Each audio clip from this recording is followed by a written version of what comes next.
Imagine testemunhar a fé inabalável de um homem que, mesmo prestes a morrer, enxerga os céus abertos e vê a glória de Deus diante de si. Essa é a história de Estevão, o primeiro mártir da fé cristã, cuja coragem e devoção marcaram para sempre a história da igreja primitiva. Se você gosta de conteúdo bíblico profundo, já deixe seu like e inscreva-se no canal. Ative as notificações para não perder nossos próximos vídeos e compartilhe nos comentários o que mais te inspira na jornada de Estevão. Neste documentário, vamos voltar quase 2000 anos no tempo até Jerusalém, nos dias que se seguiram à ressurreição de Jesus e ao Pentecostes. A igreja cristã nascente crescia rapidamente, vidas eram transformadas, milagres aconteciam e a mensagem do Evangelho se espalhava pela cidade. Os apóstolos já haviam sido presos e advertidos pelas autoridades judaicas por pregarem em nome de Jesus, mas até então nenhum discípulo tinha perdido a vida por causa da fé. Isso estava prestes a mudar com Estevão. Em meio a esse cenário de fervor espiritual e tensões crescentes, surge Estevão, um homem cheio de fé, sabedoria e do Espírito Santo, pronto para servir e testemunhar de Cristo de maneira extraordinária. Ao longo deste vídeo, acompanharemos a trajetória de Estevão conforme narrada nos capítulos 6 e 7 do livro de Atos dos Apóstolos. Veremos como ele foi escolhido para uma missão de serviço na comunidade, como sua fé vibrante resultou em milagres e sinais, e como sua ousadia na pregação confrontou as autoridades religiosas da época. Você ouvirá trechos do poderoso discurso que Estevão pronunciou diante do Sinédrio, a Suprema Corte Judaica, e presenciaremos juntos seu martírio, um momento trágico e glorioso em que ele tem uma visão celestial de Jesus Cristo. Por fim, refletiremos sobre o impacto profundo que a morte de Estevão teve na igreja primitiva e na vida de um jovem chamado Saulo, que mais tarde se tornaria o apóstolo Paulo. Prepare o seu coração e sua mente para mergulhar em uma narrativa de fé, coragem e graça. Esta é uma história real de dedicação a Deus até as últimas consequências, uma jornada que continua a inspirar cristãos ao redor do mundo. Vamos iniciar nossa viagem pelo passado e descobrir o legado de Estevão, o primeiro mártir da igreja. Nos primeiros tempos da igreja em Jerusalém, o rápido crescimento da comunidade trouxe não apenas alegrias, mas também desafios práticos. Surgiu um conflito cultural entre os cristãos de origem hebraica e os de origem grega. Helenistas, as viúvas dos helenistas, estavam sendo negligenciadas na distribuição diária de alimentos, causando reclamações e tensão dentro da igreja. Os apóstolos, ao perceberem o problema, convocaram toda a comunidade de discípulos para uma solução. Eles explicaram que sua missão principal era dedicar-se à oração e à pregação da palavra de Deus, e não seria correto abandoná-la para administrar a distribuição de mantimentos. Por isso, apresentaram uma proposta cheia de sabedoria. Escolhei, pois, dentre vós, 7 homens de boa reputação, cheios do Espírito Santo e de sabedoria, aos quais encarregaremos deste serviço. A ideia era designar auxiliares que cuidassem das necessidades materiais da comunidade, enquanto os apóstolos continuavam focados no ministério espiritual. A sugestão agradou a todos, refletindo a unidade e a disposição da igreja em resolver os conflitos de forma justa e amorosa.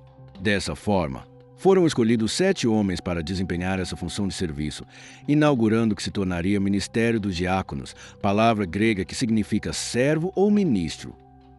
Entre os selecionados estava Estevão, destacado pela Escritura como homem cheio de fé e do Espírito Santo. Juntamente com ele, foram nomeados Filipe, Prócoro, Nicanor, Timão, Pármenas e Nicolau, homens de boa reputação e comprometidos com Deus. Interessantemente, todos eles tinham nomes gregos, o que indica que provavelmente eram do grupo helenista. Assim, a comunidade mostrou sensibilidade ao dar representatividade aos que se sentiam prejudicados. Os apóstolos oraram por esses 7 irmãos e lhes impuseram as mãos, confirmando oficialmente sua missão de cuidar das distribuições e servir as mesas. Com isso, a igreja demonstrou sabedoria ao delegar responsabilidade e garantir que tanto as necessidades materiais quanto espirituais fossem atendidas. O resultado imediato foi muito positivo, e crescia a palavra de Deus, e em Jerusalém se multiplicava muito o número dos discípulos, e grande parte dos sacerdotes obedecia à fé. A nomeação de Estevão e dos outros diáconos não apenas solucionou um potencial desentendimento interno, mas também impulsionou ainda mais o crescimento da igreja primitiva. Mal sabiam aqueles primeiros cristãos que o ministério fervoroso de Estevão logo levaria a enfrentar forte oposição, por fim, a entrar para a história como o primeiro mártir cristão. Desde já, sua vida cheia do Espírito Santo ultrapassou a tarefa de servir mesas. Estevão também pregava corajosamente o Evangelho e realizava grandes maravilhas entre o povo, o que em breve atrairia a atenção e a fúria de certos líderes religiosos. Estevão não era apenas um administrador eficiente nas tarefas da igreja primitiva. Ele era, acima de tudo, um homem de fé extraordinária e profundamente cheio do Espírito Santo. Sua fé vibrante em Jesus transbordava em palavras e ações. Movido por esse zelo espiritual, Estevão anunciava o Evangelho de Cristo com coragem, testemunhando que Jesus de Nazaré era o Messias prometido e o verdadeiro Salvador. Deus confirmava a pregação de Estevão com milagres notáveis diante do povo. A Escritura relata que Estevão, cheio de graça e de poder, fazia prodígios e grandes sinais entre o povo. Embora não sejam detalhados quais sinais eram esses, podemos imaginar curas de enfermos, maravilhas e outras obras poderosas operadas por Deus através dele. A multidão se maravilhava com o que via e ouvia, um simples diácono realizando obras semelhantes às dos apóstolos. Sua vida cheia da graça divina atraía muitos ao arrependimento e à fé em Cristo, e ele se tornava cada vez mais conhecido entre os fiéis em Jerusalém. Entretanto, tamanha efusão de poder e sabedoria também chamou a atenção daqueles que resistiam à nova fé. Alguns membros de sinagogas dos judeus helenistas, incluindo a chamada Sinagoga dos Libertos, judeus vindos de outras regiões, como Cirene, Alexandria e províncias da Ásia, começaram a disputar com Estevão, questionando seus ensinamentos sobre Jesus. É provável que esses homens se sentissem ameaçados pelas afirmações de Estevão de que Jesus era o Filho de Deus e de que, nele, Deus estava inaugurando uma nova aliança que transcendia as práticas do templo e certas tradições mosaicas. Porém, por mais que tentassem debater, não conseguiam prevalecer contra a sabedoria inspirada de Estevão. Conforme o registro bíblico, não podiam resistir à sabedoria e ao espírito com que ele falava. O Espírito Santo dava a Estevão discernimento e palavras tão poderosas que seus opositores ficavam sem argumentos diante dele. Sua fé inabalável, aliada a um profundo conhecimento das Escrituras e uma dependência total de Deus, fazia de Estevão um pregador e ensinador irresistível. Nessas disputas públicas, o rosto sereno e a convicção ardente de Estevão contrastavam com a fúria crescente de seus oponentes. Cada milagre realizado e cada argumento escritural apresentado por ele eram como uma luz a brilhar a verdade de Cristo e ao mesmo tempo como brasas a incomodar aqueles corações endurecidos. A fé de Estevão mostrava a todos que a mensagem de Jesus não podia ser ignorada. Ela vinha acompanhada do poder de Deus. No entanto, para os líderes religiosos mais conservadores, aquele diácono milagroso representava uma perturbação à ordem estabelecida. Incapazes de derrotá-lo pela razão, seus inimigos passaram a planejar medidas mais drásticas para silenciar o porta-voz do Evangelho. Assim, a oposição contra Estevão começava a se intensificar, preparando o cenário para um confronto decisivo que se aproximava. Derrotados em seus debates contra Estevão, os inimigos do Evangelho recorreram a meios desleais para detê-lo. Incitaram algumas pessoas a espalhar acusações falsas de blasfêmia contra ele. Esses homens subornados passaram a dizer: "Nós o ouvimos proferir blasfêmias contra Moisés e contra o próprio Deus." Essa afirmação alarmante tocava no cerne da fé judaica. Moisés representava a lei e Deus, o objeto máximo de adoração. Acusar Estevão de blasfemar contra ambos era pintar-lhe como um herege perigoso. A campanha difamatória deu resultado. Agitaram o povo, os anciãos e os escribas, contra Estevão. Em pouco tempo, uma multidão enfurecida o agarrou e o levou à força até o Sinédrio, o Conselho Supremo dos Judeus em Jerusalém. Era diante desse mesmo tribunal que Jesus havia sido julgado poucos anos antes e onde os apóstolos já tinham sido interrogados e advertidos para não pregarem. Agora chegava a vez de Estevão encarar os principais líderes religiosos da época para se defender de acusações gravíssimas. No Sinédrio, puseram Estevão diante dos olhares severos do sumo sacerdote, dos sacerdotes e doutores da lei, e então apresentaram falsas testemunhas para formalizar as acusações. Esses testemunhos distorciam a pregação de Estevão, alegando que ele falava contra o templo e contra a lei de Moisés. Disseram: Este homem não cessa de falar contra o lugar santo e contra a lei, pois ouvimos dizer que Jesus, o Nazareno, destruirá este lugar e mudará os costumes que Moisés nos deu. Atos dos Apóstolos 6, 13, 14. De fato, Estevão anunciava que em Jesus cumpriram-se a lei e as promessas, algo bem diferente de blasfemar contra Moisés ou Deus. Mas as autoridades, apegadas à instituição do templo e à tradição, ouviram aquelas palavras fora de contexto como se fosse uma grande ameaça. A acusação de que Jesus destruiria o templo provavelmente fazia referência à própria fala de Jesus sobre a destruição e reconstrução do templo de seu corpo, João 2, 19, 21, mal compreendida pelos líderes. Assim, cria-se contra Estevão um quadro similar ao do julgamento de Jesus, testemunhas falsas torcendo suas palavras para condená-lo. Em meio a toda essa hostilidade, Estevão mantinha-se surpreendentemente tranquilo. Enquanto os acusadores vociferavam, algo notável aconteceu com o servo de Deus. Seu rosto resplandecia com uma paz e pureza sobrenaturais. A Bíblia descreve: todos os que estavam sentados no sinédrio, fixando os olhos nele, viram o seu rosto como o rosto de um anjo. Essa expressão angelical sugeria inocência e uma confiança plena em Deus naquele momento crítico. Mesmo diante do tribunal mais poderoso do judaísmo, Estevão não demonstrava medo ou desespero. Ao contrário, refletia a glória de Deus em seu semblante. Seu comportamento e semblante silenciosos eram, por si só, um testemunho contra as acusações injustas. Todos no recinto podiam ver que ali estava um homem diferente, cuja calma contrastava com a fúria dos que o atacavam. Naquele silêncio expectante, o sumo sacerdote finalmente indagou: estas coisas são assim. A oportunidade para Estevão falar havia chegado. O que se ouviu a seguir foi um dos discursos mais profundos e corajosos de toda a Escritura, no qual Estevão, em vez de simplesmente se defender, passou a confrontar seus acusadores com as verdades da história sagrada de Israel e do Evangelho de Cristo. Quando Estevão finalmente tomou a palavra no Sinédrio, ele não apresentou uma simples defesa pessoal. Em vez disso, entregou uma verdadeira lição de história sagrada para seus acusadores. Chamando-os respeitosamente de irmãos e pais, Estevão iniciou um retrospecto da relação de Deus com Israel, desde os tempos de Abraão. Lembrou como Deus chamara Abraão para sair de sua terra e lhe prometer uma descendência e a terra prometida, demonstrando a fidelidade de Deus desde o início. Em seguida, mencionou os patriarcas e destacou a história de José. Os irmãos de José o rejeitaram e venderam como escravo ao Egito, mas Deus estava com ele e o fez governador do Egito, salvando Israel da fome. Atos 7, 9 e 10. Essa referência não era acidental.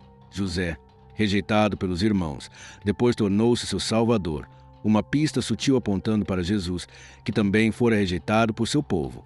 Estevão prosseguiu lembrando Moisés, o grande libertador. Contou como Moisés foi livrado da morte quando bebê, criado pela filha de Faraó, e preparado por Deus para libertar Israel da escravidão. Ressaltou que o próprio Moisés inicialmente foi rejeitado por seu povo. Quando tentou reconciliar dois hebreus brigando, disseram-lhe: quem o fez governante e juiz sobre nós? Ainda assim, Deus enviou Moisés de volta como libertador e mediador da aliança no Sinai. Mesmo depois de tantos milagres no Egito e no Mar Vermelho, os israelitas resistiram a Moisés, murmurando no deserto e até fabricando um bezerro de ouro para adorar. Atos 7, 39, 41. Ao narrar isso, Estevão mostrava um padrão trágico. Ao longo da história, Israel frequentemente rejeitou aqueles que Deus enviará para salvá-los. Ele falou do tabernáculo no deserto e do templo construído por Salomão, mas enfatizou que o Altíssimo não habita em casas feitas por mãos humanas, citando profetas para lembrar que Deus é grande demais para ser confinado a um edifício. A cada exemplo histórico, Estevão estava preparando o clamor final.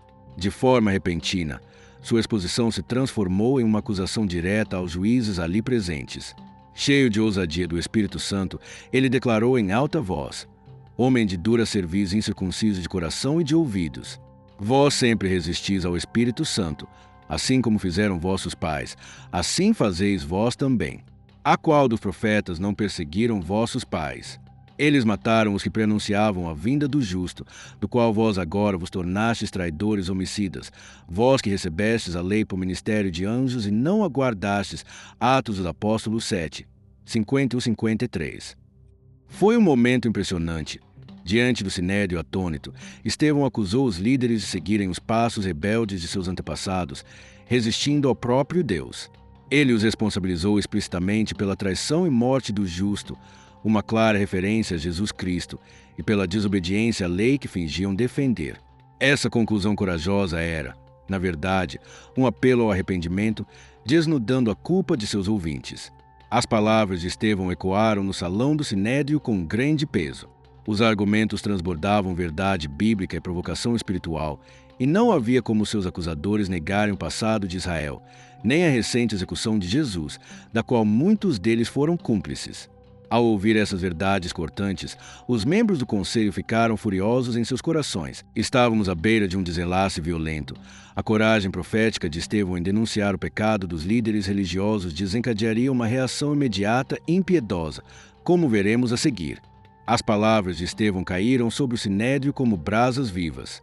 Os membros do conselho, ao ouvirem sua acusação, enfureceram-se em seus corações, rangiam os dentes de raiva contra ele. Estavam cegos de ira, sentindo-se insultados e ameaçados pela verdade que Estevão proclamara.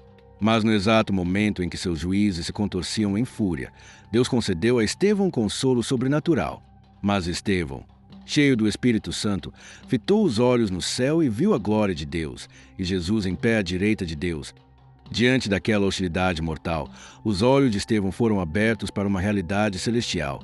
Ele contemplou Jesus Cristo glorificado, de pé ao lado do Pai, como que recebendo e aprovando seu testemunho.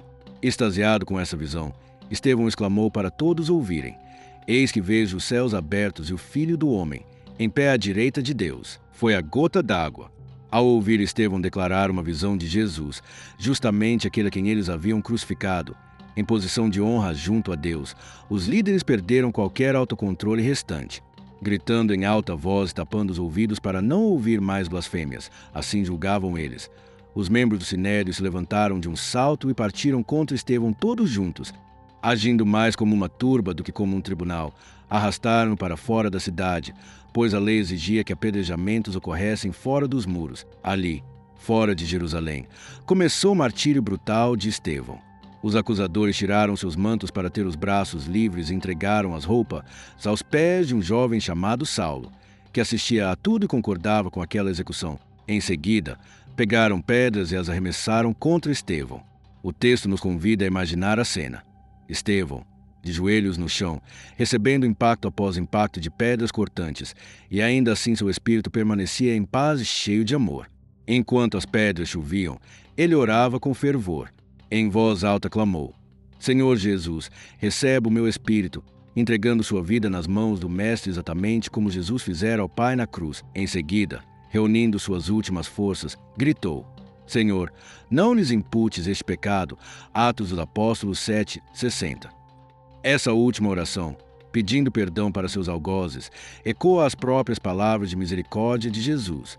Pai, perdoa-lhes, pois não sabem o que fazem. Logo depois de orar, Estevão expirou. A Escritura diz que adormeceu. Atos dos Apóstolos 7:60. Um termo terno para indicar sua morte. Assim morreu Estevão, o primeiro mártir da igreja cristã, selando com sangue seu testemunho fiel. Seu martírio foi rápido e violento, mas profundamente significativo. Em sua última visão e em suas últimas palavras, Estevão mostrou ao mundo um vislumbre do próprio coração de Cristo.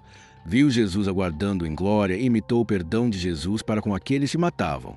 Mesmo seus algozes, que taparam os ouvidos para não ouvir seu discurso, não puderam deixar de notar a mansidão e coragem com que ele morreu. E entre os espectadores daquela execução estava Saulo de Tarso, o futuro apóstolo Paulo, cuja vida em breve tomaria um rumo radicalmente transformado. O céu havia se aberto para receber Estevão, e na terra o seu testemunho já começava a germinar nos corações, preparando o caminho para os propósitos de Deus que viriam a seguir. O martírio de Estevão não foi o fim da história. Pelo contrário, ele se tornou um ponto de inflexão para a igreja primitiva. Naquele mesmo dia, desencadeou-se uma grande perseguição contra os cristãos em Jerusalém. As autoridades judaicas e os opositores do Evangelho sentiram-se encorajados a reprimir com violência o movimento iniciado por Jesus. Todos os discípulos, exceto os 12 apóstolos, foram dispersos, fugindo da cidade para salvar suas vidas. Contudo, O que parecia uma tragédia irreparável transformou-se em estratégia divina. Esses crentes espalhados pela Judéia e Samaria levavam consigo a mensagem de Cristo, tornando-se missionários involuntários. A Bíblia relata que eles iam por toda parte anunciando a palavra, de modo que o Evangelho começou a alcançar novas regiões e povos. Em outras palavras, o sangue de Estevão tornou-se semente, a dispersão dos fiéis resultou na expansão da pregação, cumprindo o que o próprio Jesus havia predito sobre levar a boa nova até aos confins da terra. Os crentes que permaneceram em Jerusalém lamentaram profundamente a perda de Estevão. Alguns homens piedosos sepultaram Estevão e fizeram um grande pranto sobre ele. Esse luto público demonstra o quanto Estevão era amado e o peso de sua ausência na comunidade. Mas mesmo em meio à dor, sua morte produziu fruto. Seu exemplo de fidelidade até o fim inspirou outros a permanecerem firmes na fé. Os apóstolos, que continuaram em Jerusalém apesar do perigo, sem dúvida guardavam na memória a coragem de Estevão a proclamar a verdade. E aqueles que foram espalhados pregando pelo mundo afora, levavam consigo o legado de seu primeiro mártir, anunciando a Jesus com intrepidez semelhante.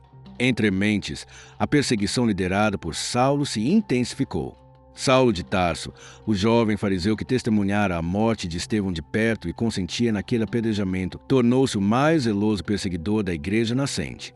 Saulo, porém, assolava a igreja, entrando pelas casas, arrastando homens e mulheres, os entregava à prisão. Armado de autorizações do Sinédrio, ele não mediu esforços para tentar destruir o movimento de Jesus.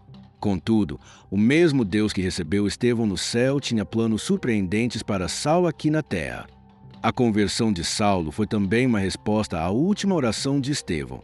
Deus concedeu ao perseguidor a chance do arrependimento e da salvação. Depois da conversão de Saulo, agora conhecido como Paulo, a história da igreja entra em uma nova fase de expansão missionária. A vida e a morte de Estevão deixaram uma marca indelével na igreja. Ele mostrou que vale a pena dar a própria vida pela causa do Evangelho. Seu martírio encorajou muitos a pregarem com denodo, a amarem os inimigos e a confiarem na justiça de Deus. Até hoje, Estevão é lembrado como exemplo de fé inabalável, de amor que perdoa e de visão firmada em Cristo até o último suspiro. Sua história desafia a igreja em todas as épocas a viver, se necessário, morrer pelo nome de Jesus, confiando que nada do que fizermos para Deus será em vão. Como nos primórdios, o testemunho dos fiéis, mesmo diante da máxima perseguição, é a semente que faz brotar uma colheita de novos crentes de vitórias para o reino de Deus.